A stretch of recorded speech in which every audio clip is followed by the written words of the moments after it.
sei que é difícil esperar,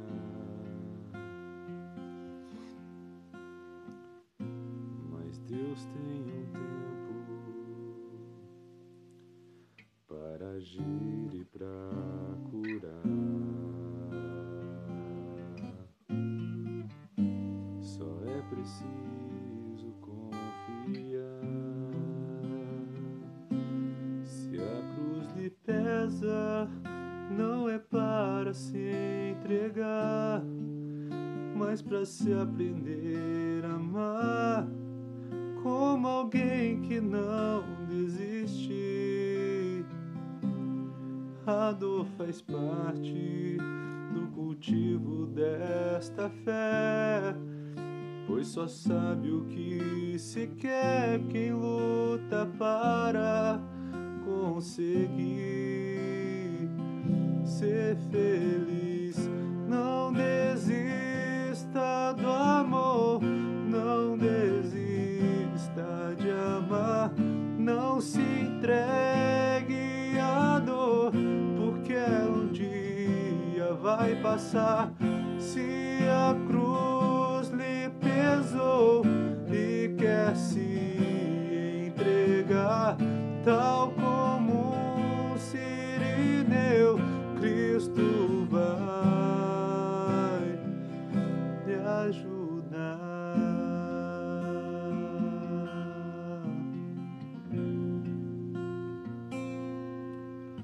Eu sei que é difícil esperar,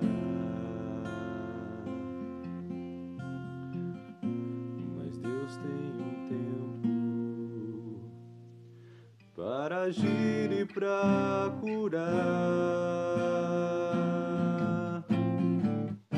Só é preciso confiar. Se a cruz lhe pesa, não é para se entregar, mas para se aprender a amar como alguém que não desiste. A dor faz parte do cultivo desta fé, pois só sabe o que se quer quem luta para conseguir ser feliz. Não desista do amor, não desista de amar, não se entregue à dor, porque um dia vai passar.